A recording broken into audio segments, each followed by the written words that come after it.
ആകാശത്തെ തൂപ്പുകാർ എന്നറിയപ്പെടുന്ന ഇവരില്ലാതായാൽ ഭൂമി ഒരു വലിയ ശ്മശാനമായി മാറും. അതെ, പ്രകൃതിയുടെ ക്ലീനിംഗ് ഏജന്റായ കഴുകന്മാർ വംശനാശത്തിന്റെ വക്കിലാണ്. പക്ഷേ തെക്കേ ഇന്ത്യയിൽ നിന്ന് ഇപ്പോൾ ഒരു ശുഭവാർത്ത വരുന്നു. തമിഴ്നാട്ടിലെ നീലഗിരിയും ഈറോഡും ഉൾപ്പെടുന്ന വിശാലമായ വനം, മോയാർ റിവർ വാലി, ഇനി മുതൽ ഇവർക്കൊരു സുരക്ഷിത കോട്ടയാണ്. എന്താണ് ഈ വൾച്ചർ സേഫ് സോൺ? വെറുമൊരു പ്രഖ്യാപനത്തിനപ്പുറം ഇതെങ്ങനെയൊക്കെയാണ് നമ്മുടെ പരിസ്ഥിതിയെ രക്ഷിക്കാൻ പോകുന്നത്? ഇന്ത്യയിലെ തന്നെ ഏറ്റവും നിർണായകമായ ഈ ചുവടുവെപ്പിനെക്കുറിച്ച് നമുക്ക് വിശദമായി പരിശോധിക്കാം.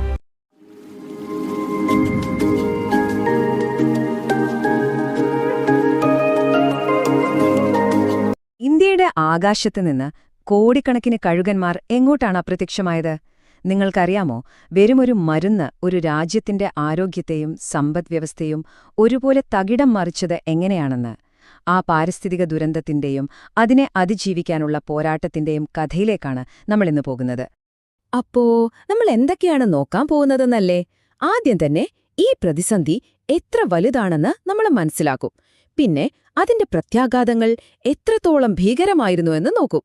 ഒടുവിൽ ഇതിനെയെല്ലാം അതിജീവിക്കാനുള്ള പ്രതീക്ഷ നൽകുന്ന സംരക്ഷണ പ്രവർത്തനങ്ങളെക്കുറിച്ചും സംസാരിക്കും. ശരി, അപ്പോൾ നമുക്ക് തുടങ്ങാം. ഈ കഥയുടെ തുടക്കത്തിലേക്ക് തന്നെ പോകാം. ഒരു കാലത്ത് ഇന്ത്യയുടെ ആകാശത്ത് എവിടെ നോക്കിയാലും കാണാമായിരുന്ന ഈ പക്ഷികൾക്ക് യഥാർത്ഥത്തിൽ എന്ത് സംഭവിച്ചു എന്ന് നോക്കാം. ഈ കണക്കുകൾ ശരിക്കും ഞെട്ടിക്കുന്നതാണ്. ഒന്നു നോക്കൂ, 1980കളിൽ ഏകദേശം 4 കോടി കഴുകന്മാർ ഉണ്ടായിരുന്ന സ്ഥാനത്ത് നിന്ന് 2017 ആയപ്പോഴേക്കും വെറും 19,000 ചുരുങ്ങി. ചരിത്രത്തിലെ തന്നെ ഏറ്റവും വേഗത്തിലൊരു പക്ഷിവർഗത്തിനുണ്ടായ വംശനാശമാണ് ഇതിനെ കണക്കാക്കുന്നത്. 99.5%. ഇതൊരു വെറും കണക്കല്ല. ഒന്ന് ആലോചിച്ചു നോക്കൂ, ഒരു ജീവിവർഗം ഏതാണ്ട് പൂർണ്ണമായി തന്നെ ഇല്ലാതാവുകയാണ്. ഇത് ഒരു ആവാസവ്യവസ്ഥയുടെ സമ്പൂർണമായ തകർച്ചയുടെ സൂചനയാണ്. അപ്പോ ഇതെങ്ങനെയാണ് നമ്മൾ മനസ്സിലാക്കിയത്? 90കളിൽ ഗ്രാമത്തിലുള്ളവരും ശാസ്ത്രജ്ഞരുമൊക്കെ ഇത് ശ്രദ്ധിച്ചു തുടങ്ങി. കഴുകന്മാരെ കാണാനില്ല, പക്ഷെ എന്താണ് കാരണം എന്നു മാത്രം ആർക്കും അറിയില്ലായിരുന്നു. വർഷങ്ങളെടുത്തു ആ യഥാർത്ഥ വില്ലനെ കണ്ടെത്താൻ. ഒടുവിൽ 2003-ൽ ആ കാരണം തിരിച്ചറിഞ്ഞു: ഡൈക്ലോഫെനാക് എന്ന മരുന്ന്. അതോടെ 2006-ൽ ആ നിർണായകമായ നിരോധനവും വന്നു.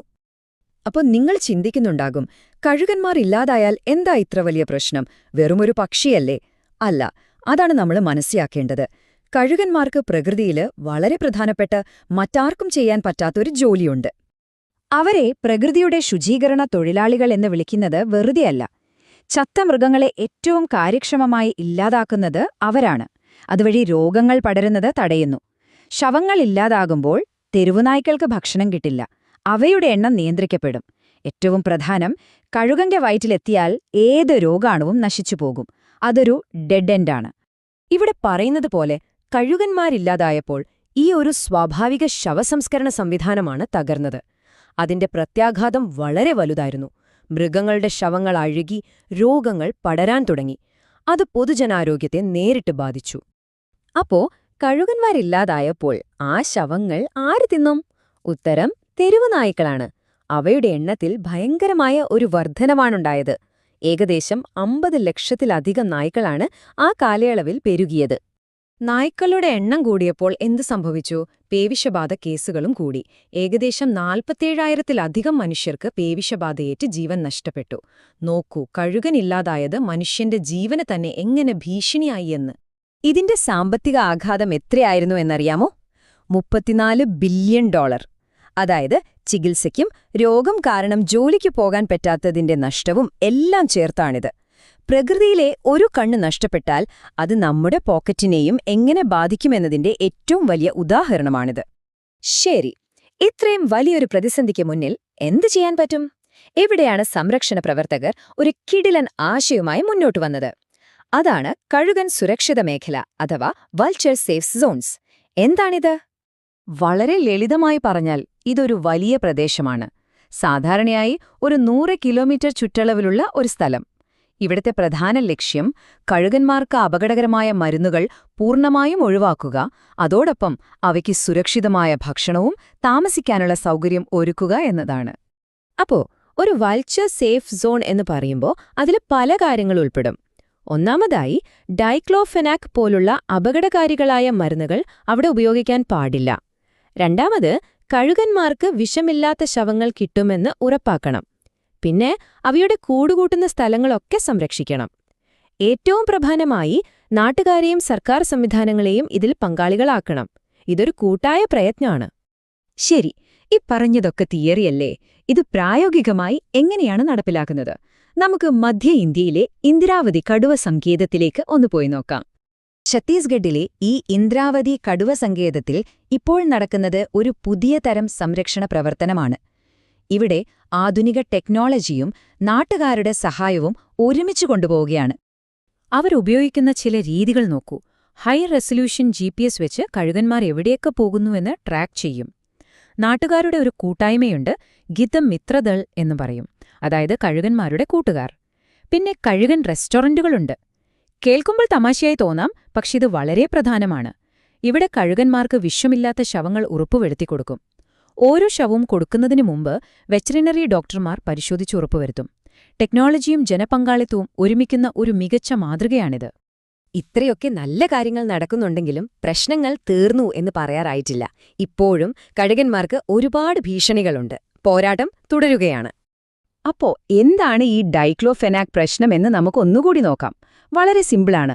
സ്റ്റെപ്പ് 1, കന്നുകാലികൾക്ക് അസുഖം വരുമ്പോൾ ഡൈക്ലോഫെനാക് എന്ന വേദനസംഹാരി കൊടുക്കുന്നു. സ്റ്റെപ്പ് 2, ആ മൃഗം ചാകുമ്പോൾ മരുന്നിന്റെ അംശം അതിന്റെ ശരീരത്തിൽ ബാക്കിയുണ്ടാകും. സ്റ്റെപ്പ് 3, കഴുകന്മാർ വന്ന് ഈ ശവം തിന്നുന്നു. സ്റ്റെപ്പ് 4, ഇതോടെ കഴുകന്മാരുടെ കിഡ്നി തകരാറിലായി അവ ചത്തുപോകുന്നു. ഈ ചെറിയൊരു ശൃംഖലയാണ് ലക്ഷക്കണക്കിന് കഴുകന്മാരെ കൊന്നൊടുക്കിയത്. 2006 ഈ മരുന്ന് മൃഗങ്ങൾക്ക് ഉപയോഗിക്കുന്നത് നിരോധിച്ചു. പക്ഷെ പ്രശ്നം അവിടെ തീർന്നില്ല. ഇപ്പോഴും നിയമവിരുദ്ധമായത് ഉപയോഗിക്കുന്നുണ്ട്. ചിലർ മനുഷ്യർക്ക് കൊടുക്കുന്ന ഡൈക്ലോഫെനാക് വാങ്ങി കന്നുകാലികൾക്ക് കൊടുക്കും. അത് മാത്രല്ല, ഡൈക്ലോഫെനാക് പോലെ അപകടകാരികളായ മറ്റ് ചില NSAIDകളും ഉണ്ട്. അതായത് നോൺ സ്റ്റിറോയിഡൽ ആന്റി ഇൻഫ്ലമേറ്ററി മരുന്നുകൾ. അസൈക്ലോഫെനാക്, കീറ്റോപ്രൊഫെൻ, നിമസിലൈഡ് ഒക്കെ ഇതേപോലെ കഴുകന്മാർക്ക് അപകടകാരികളാണ്. അപ്പോ ഇത്രയൊക്കെ ഭീഷണികൾ നിലനിൽക്കുമ്പോൾ ഈ കഴുകൻ സുരക്ഷിത മേഖലകൾക്ക് എന്തു ചെയ്യാൻ പറ്റും? എന്തുകൊണ്ടാണ് ഈ ഒരു മാർഗം ഇത്ര നിർണായകമാകുന്നത്? കാരണം VSET മാതൃക പല തലങ്ങളിൽ ഒരുമിച്ച് പ്രവർത്തിക്കുന്നു. ഇതേതെങ്കിലും ഒരു ചെറിയ സ്ഥലത്ത് മാത്രമുള്ള സംരക്ഷണമല്ല, ഒരു വലിയ ഭൂപ്രദേശത്തെ മൊത്തമായിട്ടാണ് ലക്ഷ്യം വെക്കുന്നത്. ഏറ്റവും പ്രധാനപ്പെട്ട ഭീഷണിയായ വിഷമരുന്നുകളെയാണിത് നേരിട്ട് കൈകാര്യം ചെയ്യുന്നത്. പിന്നെ മൃഗശാലകളിലും മറ്റും വളർത്തുന്ന കഴുകന്മാരെ തിരികെ കാട്ടിലേക്ക് തുറന്നുവിടണമെങ്കിൽ അവയ്ക്ക് ജീവിക്കാൻ സുരക്ഷിതമായ ഒരിടം വേണ്ടേ? ആ ഇടമാണ് ഈ സേഫ് സോണുകൾ ഒരുക്കുന്നത്. അപ്പോ ചോദ്യമിതാണ്. ഒരു വശത്ത് സമർപ്പണബോധമുള്ളൊരു കൂട്ടം മനുഷ്യർ, പുതിയ സുരക്ഷിത മേഖലകൾ, നാട്ടുകാരുടെ വർദ്ധിച്ചുവരുന്ന പിന്തുണ. ഇതെല്ലാം വെച്ച് ഇന്ത്യയുടെ ആകാശങ്ങളെ വീണ്ടും കഴുകന്മാർക്ക് സ്വന്തമാക്കാൻ നമുക്ക് കഴിയുമോ? ആകാശം അവർക്ക് തിരികെ നൽകാൻ നമുക്കാവുമോ? Yeah.